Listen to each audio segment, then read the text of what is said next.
Bienvenue dans votre émission Parcourons les Écritures sur Graphée TV. C'est maintenant le second volet de notre émission qui aborde le sujet des anges. Lors du précédent volet, nous avons appris notamment à les définir. Nous avons touché du doigt leur création et parlé de leur révolte contre Dieu. Pas celle de tous les anges, mais d'une certaine catégorie d'entre eux. Je vous propose de voir dans cette émission, quelques aspects de leur pouvoir et de leur fonction. Quelques exemples aussi d'apparition. En effet, les anges, nous le savons, sont des êtres spirituels, immatériels. Ils n'ont donc pas d'apparence visible aux yeux des hommes, mais Dieu permet parfois qu'on puisse les voir. Nous parlerons aussi des anges et des humains. Mais commençons avec, en effet, ces quelques aspects de leur pouvoir et de leur fonction. Les anges fidèles sont chargés de communiquer des messages aux hommes et aux femmes. L'un des cas les plus connus dans le monde chrétien est celui apporté par Gabriel à la Vierge Marie. Cette dernière apprendra par lui que Dieu l'avait choisie pour être celle qui enfanterait le Messie attendu. Et cet événement, si vous souhaitez le relire, est relaté notamment en Luc, chapitre 1er, versets 26 à 31.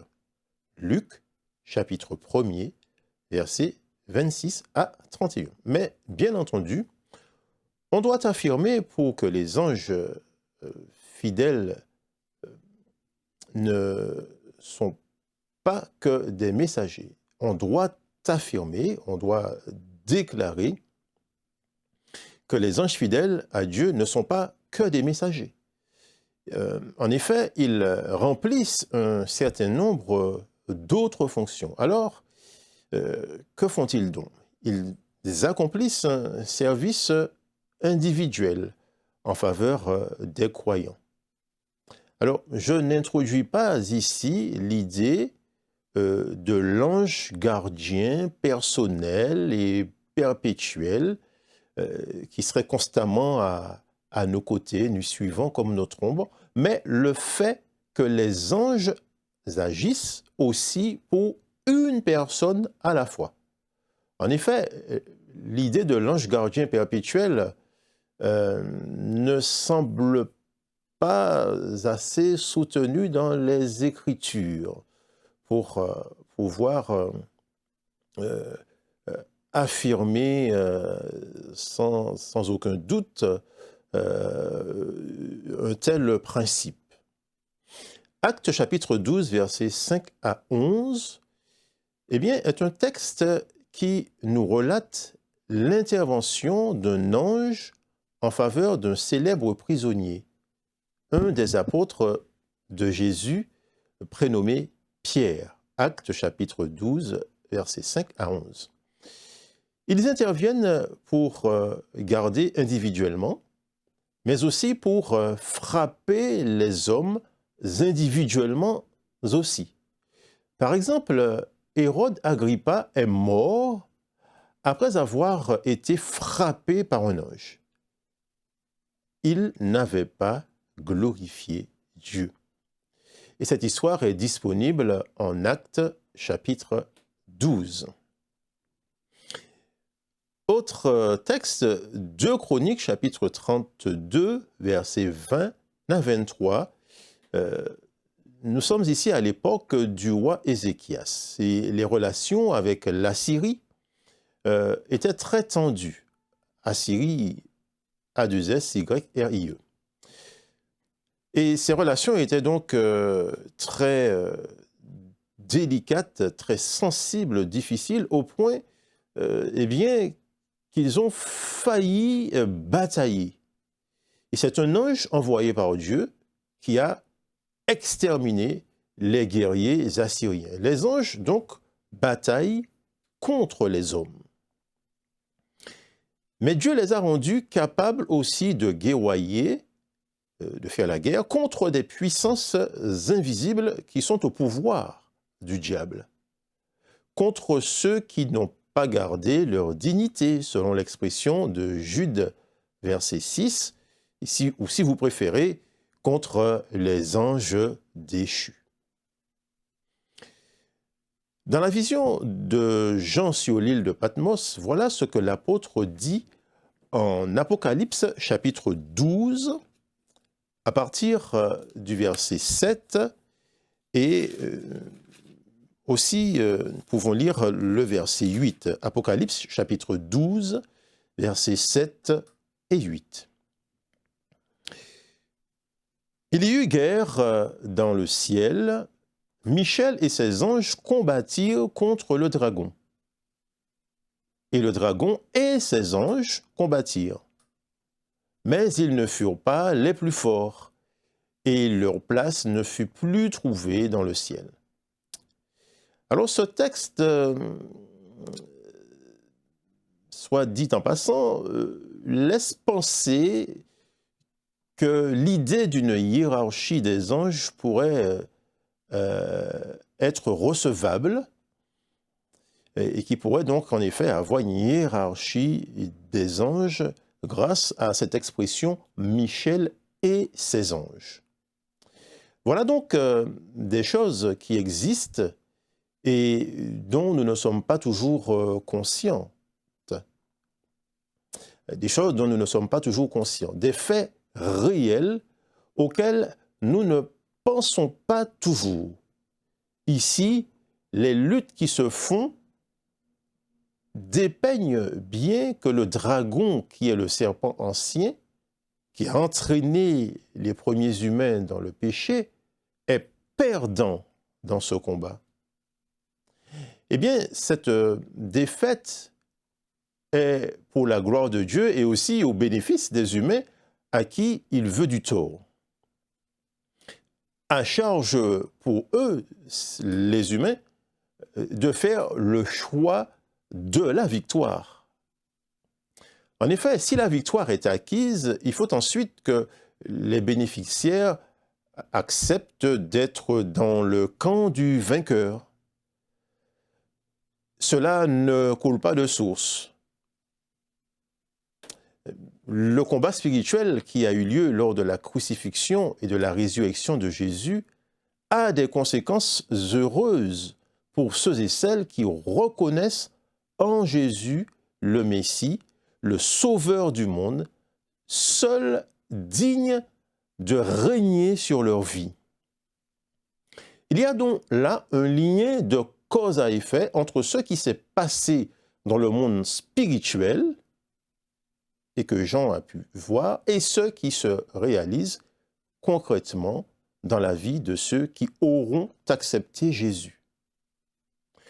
Voilà donc encore dans ce texte un exemple de ce que les anges sont en mesure de faire, dans le cadre bien sûr de leur fonction.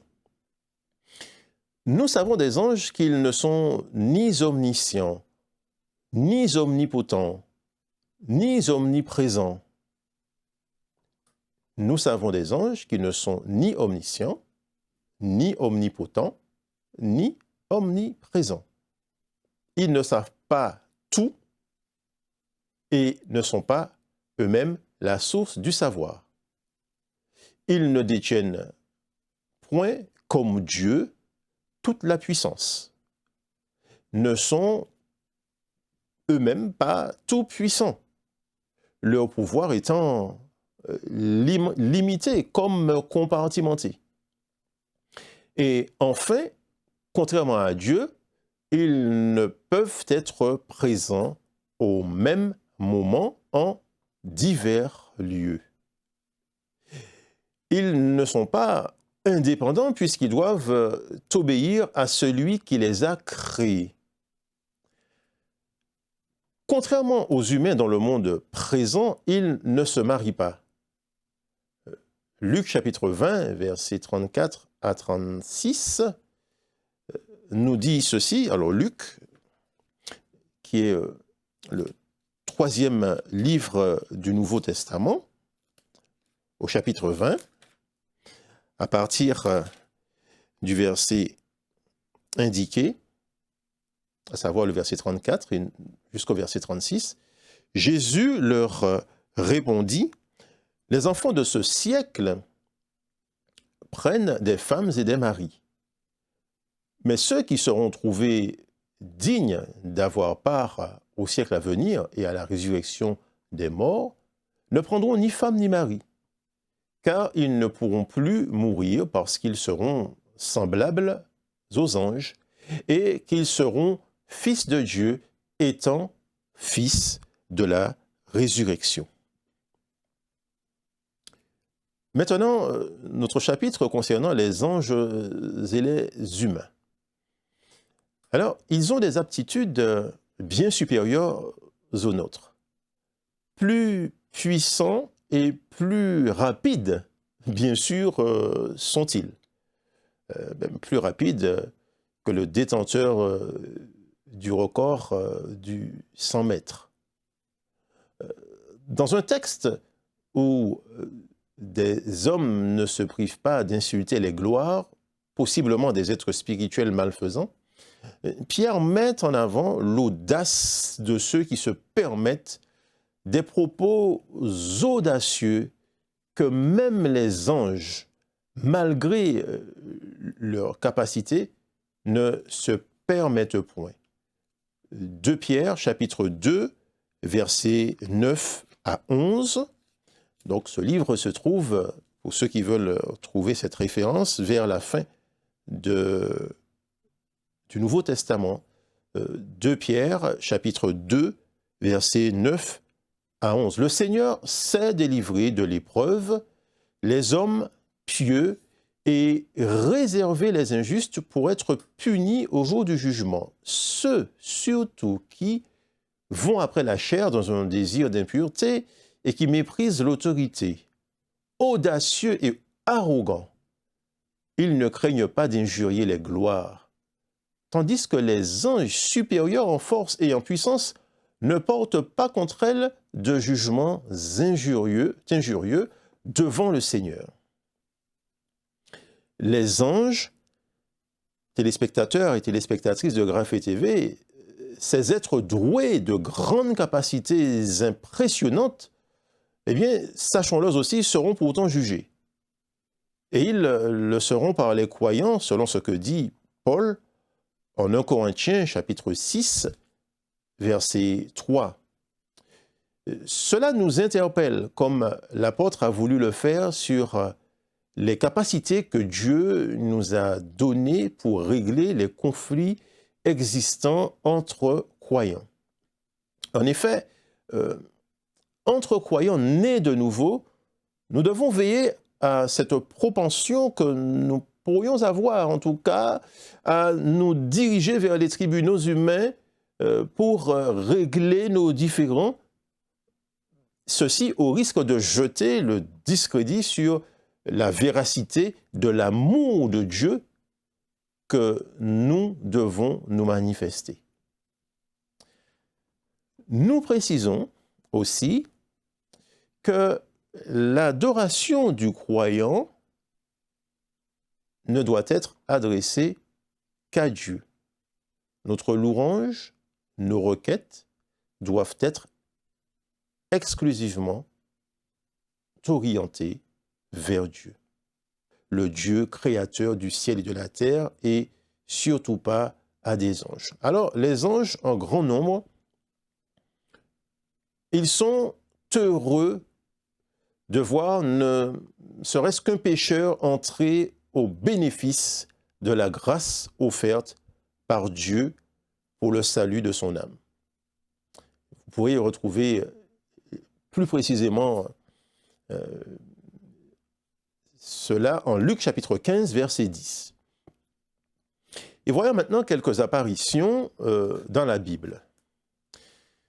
Alors, il y a des apparitions qui se font dans le cadre de rêves, mais aussi des apparitions qui se font alors que les personnes humaines, en tout cas concernées, les êtres humains concernés, sont bel et bien éveillés.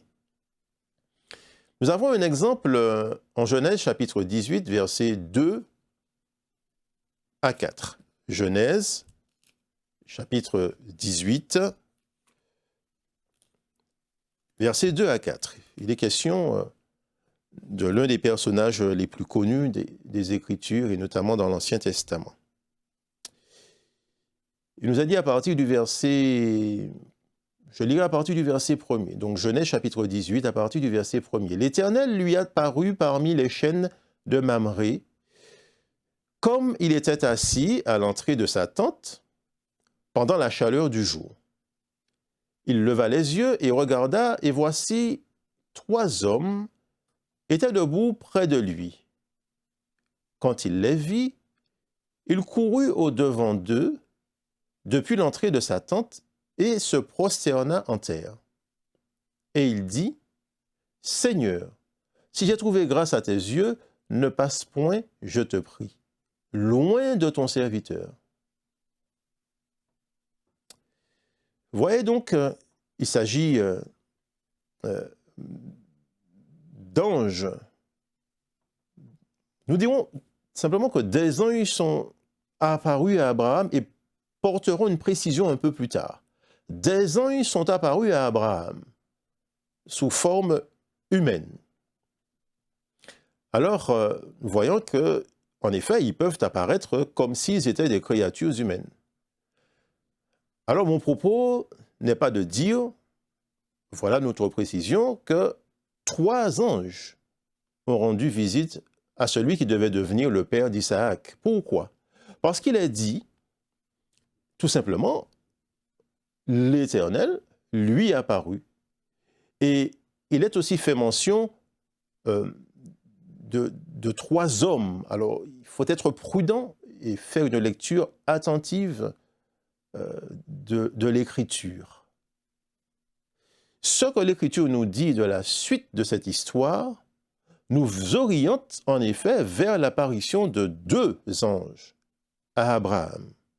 Au chapitre 19, à partir du verset 1er, il nous est dit, « Les 2 anges arrivèrent à Sodome sur le soir, et Lot était assis à la porte de Sodome. Quand Lot les vit, il se leva pour aller au-devant d'eux et se prosterna la face contre terre. » Nous constatons que Lot a une attitude en fait similaire à celle de son oncle Abraham à l'égard de ces mêmes personnages, de ces mêmes anges. Il semble les considérer comme si, j'ose dire, le commun des mortels. Pour preuve, il leur offre l'hospitalité, comme en fait aux visiteurs que l'on se devait à cette époque de bien recevoir.